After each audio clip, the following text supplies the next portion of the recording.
João capítulo 10, versículo 9 e versículo 10 diz assim: Eu sou a porta. Se alguém entrar por mim, salvar-se-á. E entrará, e sairá, e achará pastagens. O ladrão não vem senão a roubar, a matar e a destruir.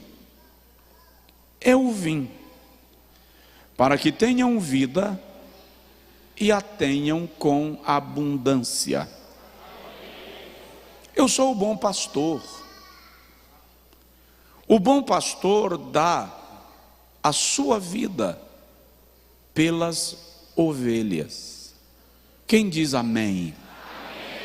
Diga comigo: Senhor Jesus, fala comigo.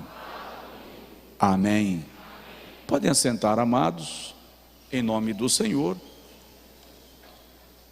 Eu quero trazer para os irmãos, nesta noite de celebração da ceia, uma palavra que desse texto será extraída, e eu gostaria de falar sobre a porta e o pastor. A porta e o pastor.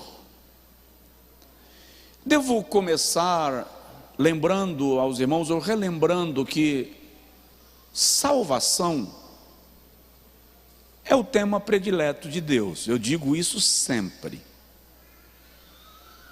Tudo que Deus faz, faz para salvar. O coração de Deus se alegra em salvar. A Bíblia Sagrada diz que existe mais alegria no céu por um pecador que se arrepende, do que por 99 justos que não necessitam de arrependimento. Esse texto é extraordinário. Outro dia eu vou falar disso, porque alguém pensa que os 99 justos que não precisam de arrependimento somos nós, mas na verdade nós somos os pecadores que se arrependem, tá? Mas eu vou falar sobre isso em outro dia. Salvação é o plano eterno de Deus.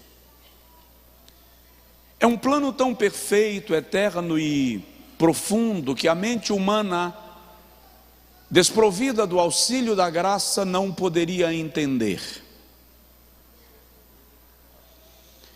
O texto de João capítulo 10, versículo 10, 9, 10 e 11, em cujo texto Jesus se apresenta como a porta e o pastor. Na verdade, o ponto de partida, a inspiração deste discurso de Jesus é o capítulo 9. É uma sequência. Para você entender, deixa eu falar rapidinho. No capítulo 9, Jesus cura um cego de nascença. Alguém chegou para Jesus e perguntou: por que ele nasceu cego? Ele pecou ou os seus pais pecaram? Aí Jesus disse: não, nem ele pecou, nem os seus pais pecaram. Ele nasceu assim para que nele se manifeste a glória de Deus. Jesus então, diz a Bíblia, cura o cego. Porém, quando Jesus cura o cego e o cego aparece curado no templo, os fariseus reconhecem o cego e perguntam para o cego: tu não eras aquele que era cego? Ou tu não és aquele que era cego? E ele diz: sou. E como agora tu vês? Como você está enxergando? O cego disse: um homem chamado Jesus me curou. Eles não creram. Como não creram, foram aos pais do cego. Não, eles não queriam ir aos pais do rapaz que estava enxergando. Eles queriam o pai do cego. E quando chegaram ao pai do cego, perguntaram para os pais: esse rapaz é o teu filho? Os pais responderam: é. Mas ele não era cego? Está no capítulo 9, tudo isso. Era. E como ele agora vê? Os pais respondem: bom, que ele é nosso filho, é. Que ele era cego, era. Mas como ele agora vê, perguntai a ele mesmo. Ele é maior de idade e pode responder por si. Por que os pais respondem assim? Porque em João capítulo 9, versículo 22, você encontra que os líderes do templo haviam determinado que aquele que declarasse que Jesus era o Cristo deveria ser excomungado, deveria ser expulso da sinagoga. E havia uma espécie de excomunhão, porque a excomunhão no sistema religioso judaico tinha diversos níveis. O nível pior, ou o nível mais elevado, era chamado de querem. Quando o indivíduo sofria esta punição, esta excomunhão, que é a que está citada em João 9, 22, ele era considerado virtualmente morto. Ninguém poderia conviver com ele, sua família não poderia lhe receber em casa, ninguém deveria saudá-lo, e dever-se-ia vender a ele apenas o suficiente para comer, para a sua subsistência.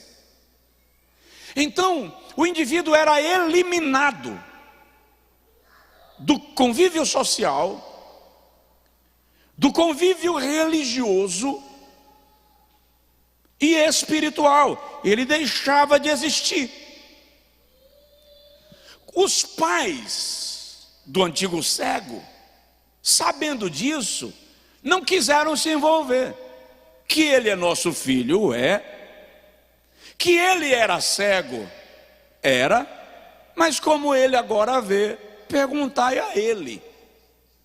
Quando foram perguntar ao cego de novo, isso tudo está no capítulo 9, e é muito gostoso de ler, porque quando vão perguntar para ele novamente, ele diz assim: mas eu não já disse a vocês que quem me curou foi um homem chamado Jesus, o Cristo, e ele disse para eu enxergar e eu passei a ver. O texto diz que quando ele insiste nisso, expulsaram-no da sinagoga. Isso está no capítulo 9, versículo 34. Ele foi excomungado. A partir de agora você morreu. Você não entra mais na porta do templo, não tem acesso mais aos privilégios da lei. Você não será abençoado pelo sacerdócio, só pode comprar o suficiente para vender, e nem pode ficar morando com a sua família. Você está excomungado e o camarada vai embora. Mas uma leitura do texto revela para nós que o cego saiu feliz, saiu alegre. Como é que o camarada é excomungado e sai alegre? A alegria dele está no fato de que ele perde o acesso ao templo, mas ganhou acesso a Cristo. Ele perde o acesso à religião, mas ganhou o acesso à graça. Conheceu Jesus. Quando Jesus fica sabendo de tudo isso, Jesus então toma o episódio do capítulo 9 como ponto de partida para narrar o capítulo que está registrado no capítulo 10, quando ele diz: eu sou a porta. Ou seja, se a porta da religião se fechou para você, eu sou a porta aberta que te leva ao céu. É isso que Jesus está dizendo. Eu sou o bom pastor. Ora, se o sacerdote não quer abençoar a sua vida, eu sou o pastor da tua alma. É isso que Jesus está dizendo. Eu sou aquele que vou cuidar da tua salvação. Agora, existe uma expressão grega muito utilizada no Evangelho segundo João, ego eimi, ou ego eimi, que é uma forma de alguém falar de si mesmo. Jesus usa este recurso por diversas vezes no Evangelho de João, mais do que em qualquer outro evangelho. Ele começa, por exemplo, no capítulo 4, conversando com a samaritana e diz: eu sou o Messias, eu que falo contigo. Chega no capítulo 6, ele diz: eu sou o pão da vida. Chega no capítulo 8, ele diz: eu sou a luz do mundo. Chega no capítulo 10, ele diz: eu sou a porta, e eu sou o pastor. No capítulo 11 ele segue: eu sou a ressurreição e a vida. No capítulo de número 14 ele diz: eu sou o caminho, a verdade e a vida. No capítulo 15 ele diz: eu sou a videira verdadeira. Jesus falando de si mesmo. Aqui ele se coloca como pastor e porta ao mesmo tempo. Por quê? Porque a porta do aprisco, no contexto palestino, é a extensão do pastor. Como? Quando o pastor vem do campo trazendo as ovelhas para o aprisco, e o rebanho muitas vezes é grande, é uma prática comum, ou era uma prática comum nos dias de Jesus, o pastor subia na cancela, na porteira do curral, do aprisco, colocava um pé num morão da porteira, o outro pé no outro morão, e ele chamava as ovelhas para entrarem no aprisco, e as ovelhas passavam por debaixo dele, por entre as suas pernas. Por isso Jesus diz: eu sou a porta, porque ninguém entra no aprisco sem passar por mim. Aí ele diz: e eu sou o pastor, ou seja, quem é guiado por mim tem acesso à porta. Quem alcança a porta, alcança o pastor. Quem entra pela porta, recebe, encontra o pastor. Quem está debaixo do meu pastoreio, entra pela porta. É isso que Jesus está dizendo.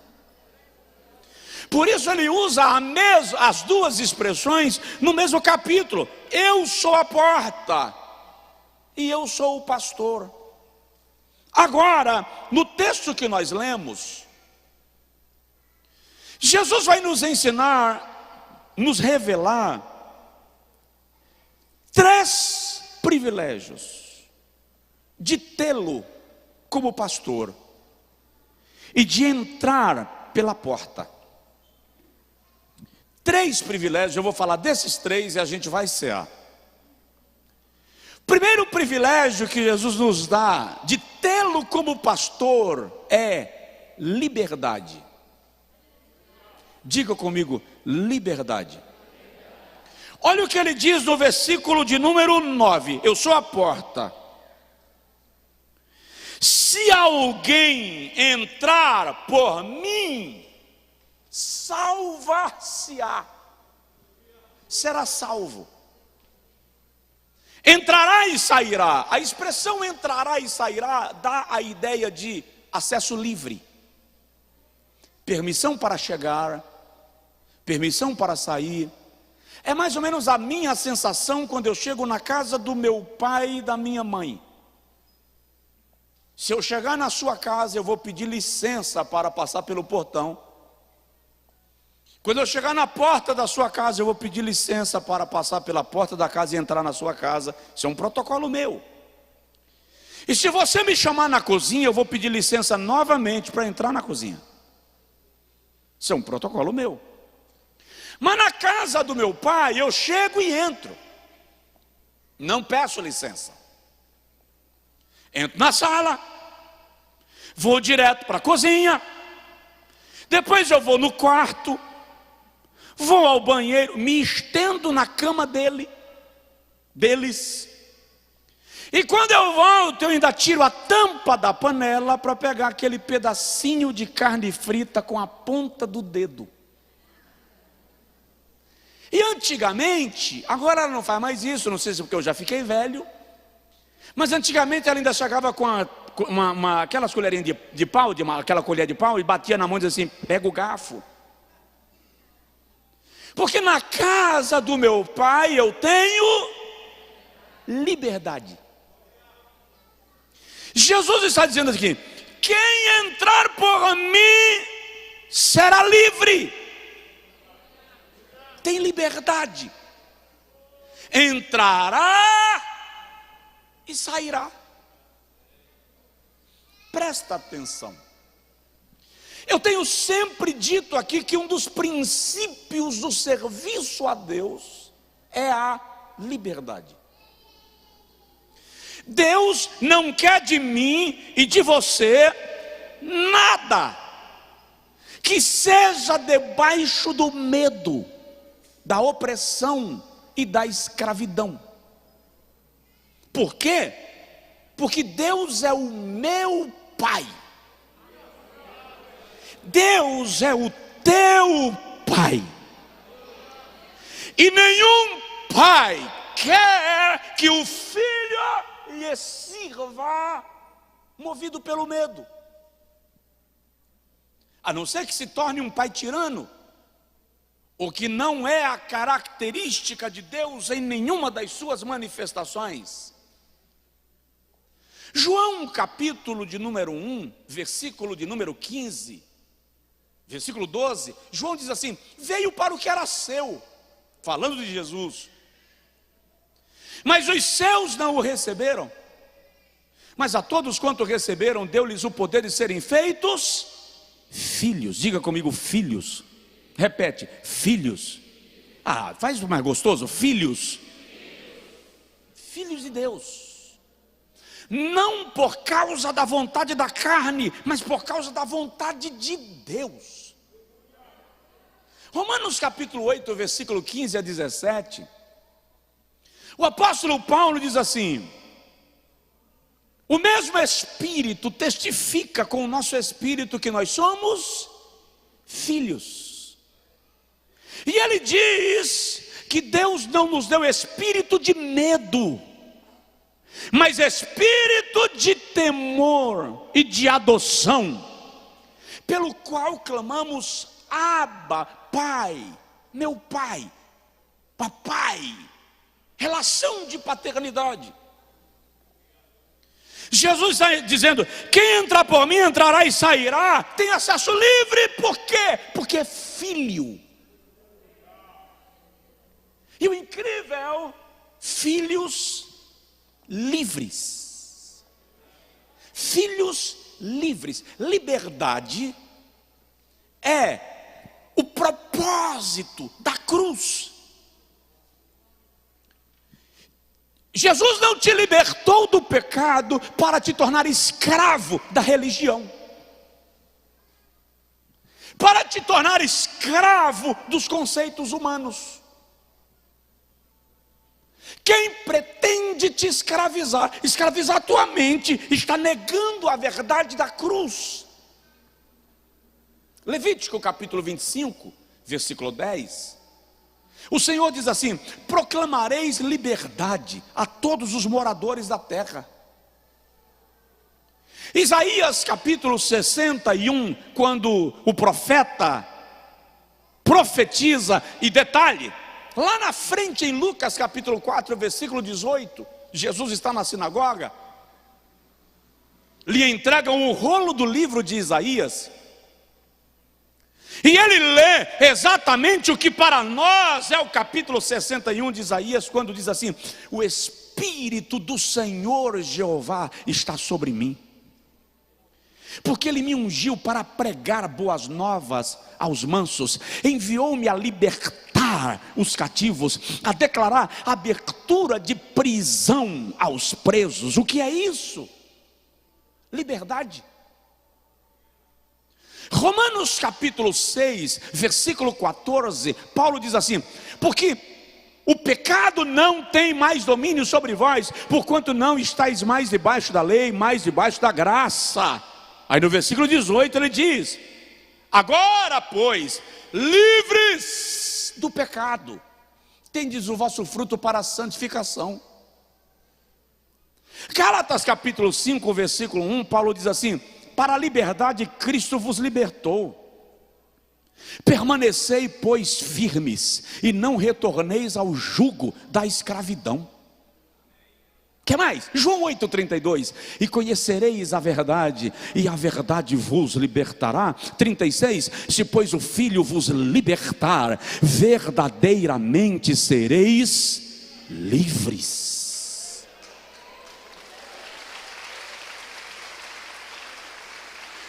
Quando Jesus é o nosso pastor, e quando nós entramos pela porta, a primeira dádiva dessa relação é liberdade.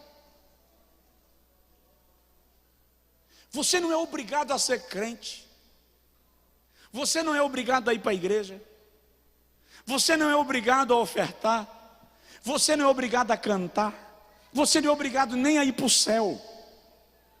Na verdade, a única coisa que o indivíduo vai fazer, obrigado, é ir para o inferno. Porque ele escolheu ir, mas na hora de entrar lá ele não vai querer, aí ele vai ter que entrar. Mas o céu é para aqueles que entendem que o princípio da salvação é a liberdade. Jesus te fez livre. E eu te provoco e te digo: não deixa ninguém te escravizar. Aí Jesus diz: entrará e sairá. Diga comigo: entrará e sairá. O maior gozo que um homem pode sentir é o gozo de entrar na presença de Deus. O privilégio de ter acesso a Ele. O salmista diz: alegrei-me quando me disseram, vamos à casa do Senhor. No Salmo 34 ele diz assim: uma coisa pedi ao Senhor, tranquila. No Salmo 23, oração. Oração te nutre. Deus não quer te levar a oração a trancos e barrancos. Ei, Deus não quer que a oração seja para você algo necessário. Olha para mim. Deus não quer que a oração seja para você algo necessário. Deus quer que a oração seja para você algo prazeroso. Não é orar porque precisa, é orar porque gosta de estar na sua presença. São as águas tranquilas. Alguém me escreveu essa semana numa rede social e disse assim: eu vou orar, pastor. Estou esperando sair da virose para eu fazer um propósito de oração. Não, eu não censuro a mentalidade dessa pessoa. Por que eu não censuro?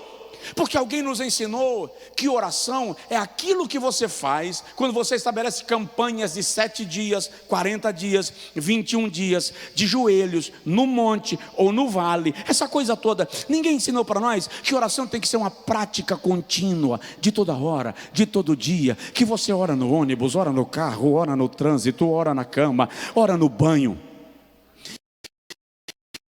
É importante você ter joelhos diante do Senhor, é claro que é importante, mas a sua vida de oração não pode se resumir ao momento que você está de joelhos. Você está nas águas tranquilas, como o cervo brama pelas correntes das águas, assim suspira minha alma por ti, ó Deus. O cervo, a corça, recebeu um faro privilegiado. Ele consegue a quilômetros de distância sentir cheiro de água. Para quê? Porque quando ele fica muito tempo longe das águas, o seu corpo exala um odor que serve de radar para os seus predadores. Serve de localização para os predadores, e os predadores vêm na direção. Então o cervo, a corça, precisa saber em que direção estão as águas, porque quando ela pressente o predador, ela já sabe a direção que vai correr e pula na água água e mergulha, e o predador não entra. Ei, você precisa saber a direção que você vai. Quando o predador chega, quando a ameaça cerca, seu lugar é na oração. Entrará e sairá, encontrará pastagens. Salmo 23, o salmista diz: guia-me aos pastos verdejantes, o lugar onde eu me alimento. Ei, quem tem Jesus como pastor não morre de fome espiritual. Quem tem Jesus como a porta sabe onde tem comida. Lembra de Elias, fugindo de Jezabel, angustiado, desesperado, querendo morrer. 1 Reis 19, quando chega no deserto, Elias senta debaixo de um arbusto e dorme. Quando ele dorme, de repente, a Bíblia não diz quanto tempo passou, mas o fato é que alguém o acorda. Elias, quando ele levanta, a Bíblia diz que do seu lado estava pão assado sobre brasas e uma botija de água. Diz aí para a pessoa do seu lado: Deus está cuidando daquilo que te fortalece. Elias comeu e dormiu. Quando ele come e dorme, dá um tempo, o anjo chama de novo. E quando ele abre os olhos, o anjo diz assim: come novamente, porque o caminho é longo. E lá está pão assado sobre brasas e água. Ei, era deserto. Como é que tem um camarada no deserto me dando pão assado e água fresca e eu nem percebo? Qual é o problema? Às vezes nós estamos igual a Elias. Estamos tão tomados de angústia, tão cercados pela aflição e pela apreensão, que não percebemos quando um anjo nos acorda para nos dar comida. Você nem está percebendo que Deus está te alimentando, te nutrindo. Você pensou que não iria passar essa semana e Deus te fez chegar aqui no domingo.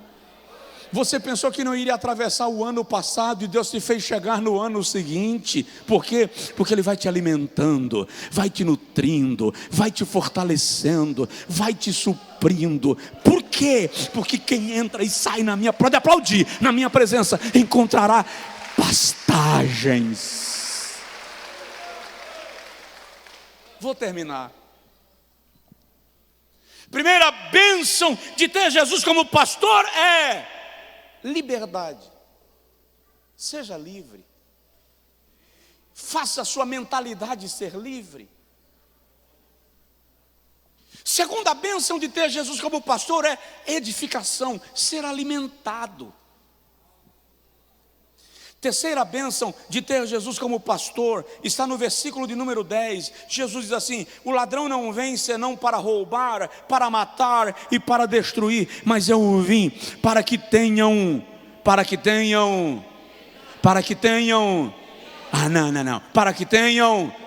vida. E não é uma vida qualquer, não é a vida automática, não é ter vida só porque nasceu. Jesus está dizendo assim: eu estou falando de vida abundante.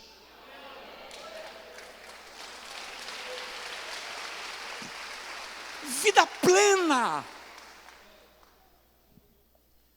Aleluia. E tem gente que pensa que vida abundante aqui é a vida eterna.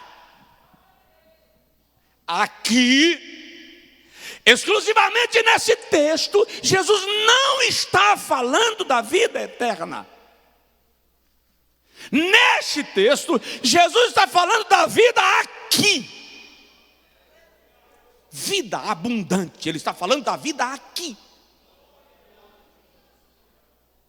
Porque tem gente que pensa que seguir a Cristo é viver com cara de quem comeu babosa com caroço de farinha. Vida amarga, azedada. Sabe, pastor Manassés quis me convencer que a farinha do Maranhão é melhor do que a nossa. que os maranhenses me perdoem.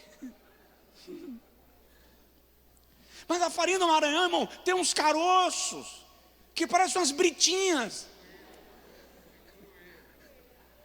Aí o cara pega croeira com babosa e ainda coloca pimenta e pensa que isso é ser crente. Não. Jesus está dizendo: quem entra por mim, quem me tem como pastor,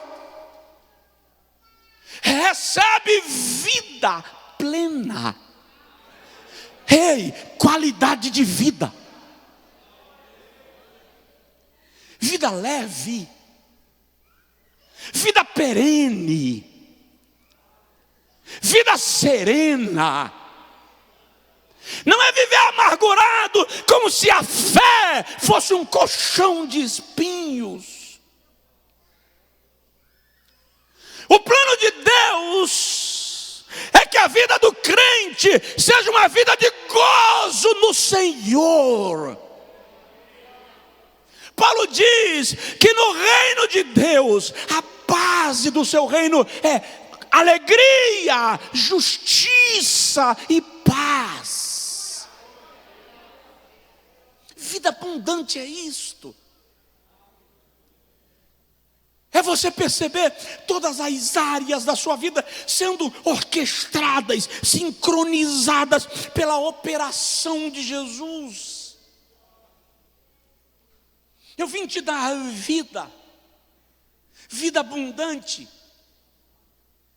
Primeira epístola de João, capítulo 5, versículo 14, João diz assim: quem tem o Filho de Deus tem a vida. Ah, lá vai uma pergunta chata: você vive ou apenas existe? Você vive ou perambula pelo mundo? Você vive ou apenas acorda e sai para a labuta?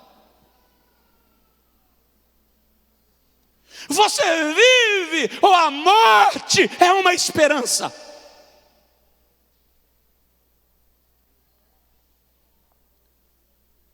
Eu sou o bom pastor.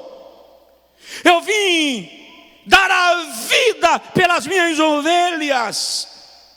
O ladrão vem para roubar, para matar e para destruir, mas eu vim para que tenhais vida.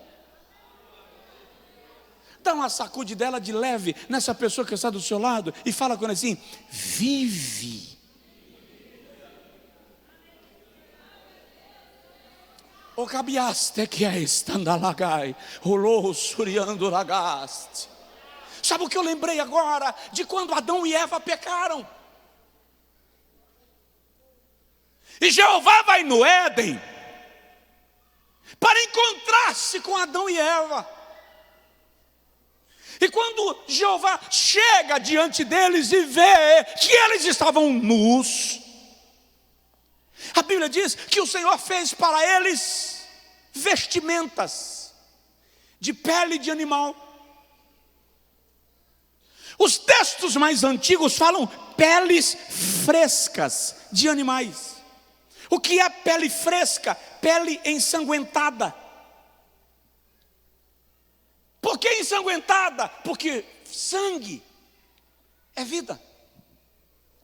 Então quando o Senhor cobre Adão e Eva com sangue de um animal sacrificado por causa deles, Deus estava dizendo: eu vou cobrir a humanidade com a minha vida. Ele cobriu você com a sua vida. Segundo aos Coríntios, capítulo 4, versículo de número 11, Paulo diz assim: e assim nós que vivemos, estamos sempre entregues à morte por amor de Jesus, para que a vida de Cristo se manifeste também em nossa carne mortal. Incrível, a vida de Cristo não se manifesta apenas em nossa vida espiritual, se manifesta também em nossa carne mortal. Paulo está dizendo que aqui no corpo nós precisamos viver, Capítulo 5, versículo 5 da segunda carta aos Coríntios: quem para isto mesmo nos preparou foi Deus, o qual também nos deu o seu Espírito. Paulo tem tanta certeza da vida em Cristo, que aos Filipenses ele diz, capítulo 1, para mim o morrer é lucro, mas o viver é Cristo. O que Paulo está dizendo? Paulo está dizendo, eu não vivo Paulo, eu vivo Cristo. Quem você vive? Para mim o morrer é lucro e o viver é Cristo, porque Paulo está dizendo, eu vivo Cristo. O homem que não tinha lugar para reclinar a sua cabeça, o homem que estava cercado de inimigos, de acusações e de calúnias, o homem que levou sobre si os pecados que não eram seus, é o homem que você não encontra em depressão. Você não encontra Jesus em depressão. Você não encontra Jesus lamuriando da sua existência. Para que meu pai me trouxe numa missão impossível dessa? Não, você não encontra. Muito pelo contrário. Na cruz do Calvário, quando todos zombam, ele diz, Pai, perdoa-lhes. Isaías no capítulo 53, e eu encerro, versículo 4 e 5, diz assim, verdadeiramente, Ele tomou sobre si as nossas enfermidades. Diga comigo, enfermidades. E as nossas dores levou sobre si. Diga comigo, dores. No versículo 5 ele diz, verdadeiramente ele foi ferido por causa das nossas transgressões. Fala comigo, transgressões. E moído por causa das nossas iniquidades. Fala comigo, iniquidades. Vou te dar um esboço de pregação para você desenvolver e estudar. Isaías está falando de 4 áreas da nossa vida que o sacrifício de Jesus trouxe vida plena. Primeira, física. Ele levou sobre si as nossas enfermidades. Isaías está dizendo, Deus não deseja que você permaneça enfermo. Deus não pretende que você fique doente. Deus não semeia enfermidade para testar a sua fé. O plano e a vontade e o desejo e o prazer de Deus é te curar. Porque a gente adoece, porque o pecado entrou no mundo e nós somos vitimados pelo pecado, e no pecado nos descuidamos, não cuidamos de nós como devemos, mas o plano de Deus para você é saúde. Saúde. E Deus vai botar uma enfermidade para pesar a mão. Quem você pensa que Deus é? Segundo, Ele levou sobre si as nossas dores. Dores falam de enfermidades emocionais, psicológicas, psicossomáticas. Ele está dizendo que na cruz de Cristo, os nossos traumas, os nossos dilemas, os nossos medos também foram crucificados. Vida abundante é ter saúde física, mas ter a sua alma curada, a sua alma tratada. Tem um bocado de gente na igreja que ora de furar o chão, jejua de fazer inveja a quem está lá nos países sem comida, mas a alma é ferida, vive azedo e amargo. Gente que se diz cheio do Espírito Santo, mas não consegue olhar para o outro sem apontar um defeito, não consegue olhar para o passado sem xingar, resmungar sobre alguém. Ora, seja curado. Jesus veio te trazer vida abundante. Vida abundante. Provoca o vizinho, fala com ele assim: vida abundante, vida abundante, vida plena. Aí Isaías diz que o Senhor também levou sobre si as nossas transgressões. Transgressões aqui são doenças morais. Como é a sua história? Você tem vergonha da sua história? Do seu passado? Ah, pastor, tem coisa que se eu contar, quem morreu se mexe no caixão. Sério? Jesus está dizendo assim: eu sou o pastor, eu sou a porta. Se você chegar para cá, se você entrar por mim, você será salvo. Eu vou te dar liberdade, eu vou te dar edificação e eu vou te dar vida abundante. E quando você recebe vida abundante, Jesus está dizendo: não precisa viver crucificado no teu passado. Por quê? Porque eu já tomei sobre mim as tuas transgressões, as maluquices, idiotices, babaquices que você já fez na vida, as coisas ridículas que você já fez na vida e que hoje te envergonham. Jesus está dizendo: encosta para cá, passa para cá, que eu curo você das tuas transgressões. E o incrível, e dos teus pecados não me lembrarei mais.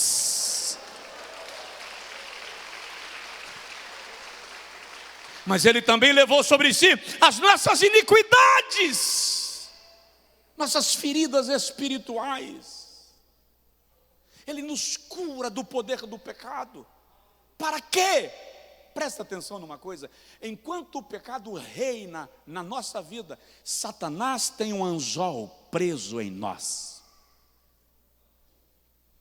Aquele pecado que é a tua prática comum, habitual e viciosa, é o anzol que Satanás utiliza para te puxar cada vez que ele quer que você sirva a ele. Jesus diz: eu sou a porta, eu sou o pastor, entra pela porta, me tenha como pastor, que eu chego lá e tiro o anzol. Aquilo que te prendia não te prenderá mais. Aquilo que te escravizava não te escravizará mais. Estava pregando em Goiás um tempo atrás, numa cidade chamada Séries. Lá os irmãos me levaram num pesque pague. Pesquei sem pagar, mas era um pesque pague. E eles jogaram, o irmão chegou e jogou um saco de ração no lago. E aparecia peixes que chega a se embolava. Ali, irmão, eu pesco tonelada, porque ali pesca, ali não é você quem pesca, é o peixe quem vem. E daí a pouco a vara que estava na minha mão começou a sacudir, e eu trouxe o peixe. Quando eu fui tirar o anzol, o irmão chegou assim: não, pastor, assim o senhor machuca. É preciso tirar sem ferir.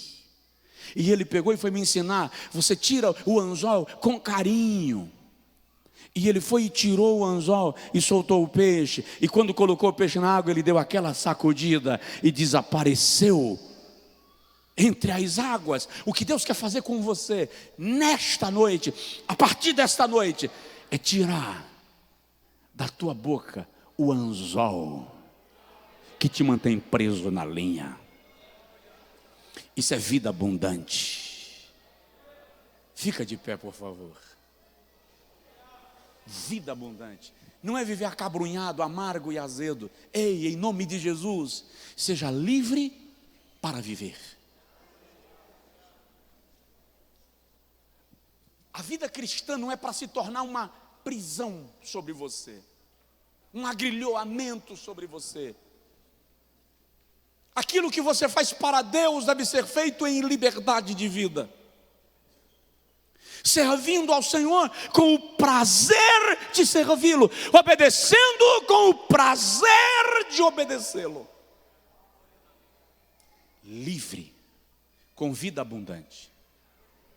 2022, em nome de Jesus, é o ano que você vai descobrir vida plena, abundante, viva.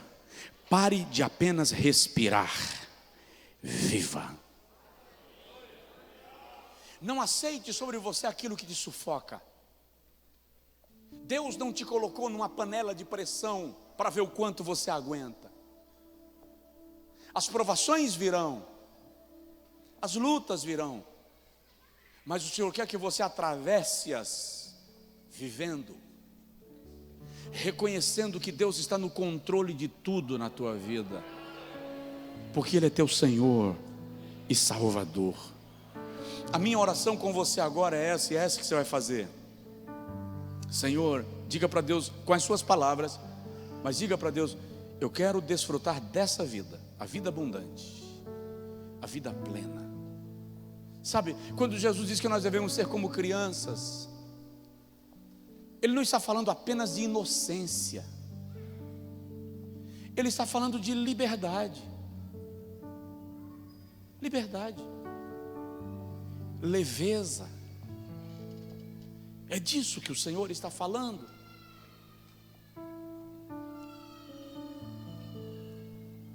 Essa semana eu fui dar uma caminhada na beira-mar. Catarina estava comigo. Aprendi algumas lições essa semana, ela fazendo e o Senhor me dando umas aulas. E no local que eu estava, tinha umas pequenas piscinas do próprio mar, rasinhas, pisou, subiu terra. E ela estava brincando lá, enquanto ela estava com a menina que a acompanhava. Quando eu disse: vamos caminhar com o pai, ela veio. E aí ela não quis mais caminhar na piscininha, ela quis caminhar dentro da água. E à medida que ia caminhando, ela queria descer mais. Não, papai, vamos até o verde. O seu verde é fundo, você me pega no colo. Quando eu cansei, eu falei: vamos voltar para a piscina? Ela disse: não, a piscina não, tem o mar, eu não quero a piscina. Eu aprendi uma lição. Quantas vezes Deus coloca diante de você o mar, e você está se contentando com a piscina. Deus te deu a liberdade, mas você gosta da cela, da prisão. Ele te deu a paz, mas você ficou viciado no ambiente de conflito. Ele quer te fazer andar por águas profundas, mas você aprendeu a se contentar com a areia. E é como se Deus dissesse assim: no meu colo você pode ir nas águas profundas. Sabe quando a criança está aprendendo a andar? Quem é pai ou mãe aqui? Levanta a mão. Antigamente, você ia ensinar teu filho, tua filha a andar, você encosta ele no sofá, afasta dele 1 metro, 1,5 metros, e faz assim: dandá, dandá. Quem já fez isso? Tem que, como todo pai e toda mãe, fica babão. A criança dá um riso banguelo. Se a tua mulher te der um sorriso banguelo, você não acha bonito. Se o teu marido te der um sorriso banguelo, você não acha bonito. Mas o teu filho, a tua filha te dá um sorriso banguelo, e é o sorriso. A criança dá um sorriso banguelo, abre os braços e dá um passo inseguro. Antes de dar o segundo, ela ri de novo, olha para a direita, olha para a esquerda, e dá o segundo passo inseguro. Agora ela ri, porque agora ela conseguiu, mas agora o corpo balança, ela sabe que não dá para dar o terceiro. Aí a criança tenta olhar para trás para ver se dá para voltar, mas ela não sabe fazer a curva. O que a criança faz? Transforma a ponta dos pés em amortecedores. Os braços estavam abertos assim até agora. Agora ela vem para cá, estende os 2 braços e faz assim. Ela se projeta, para quê? Para pular no colo do pai, no colo da mãe. E é incrível, ela não vai alcançar o pulo, porque ela ainda está longe. Mas você se joga na frente dela, se esborracha, mas não deixa ela cair no chão.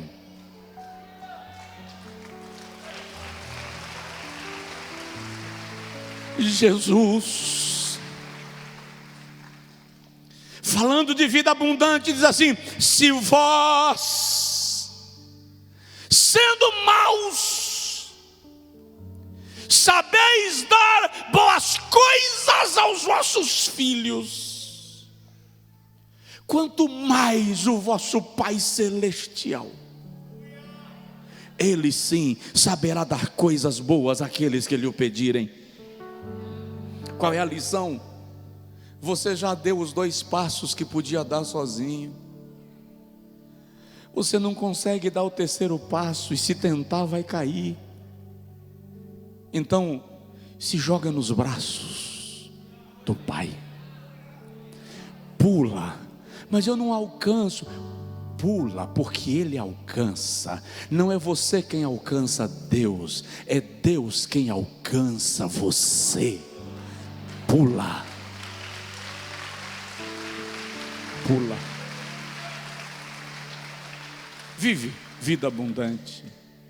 Senhor, tira o teu filho, a tua filha da prisão espiritual, emocional, física.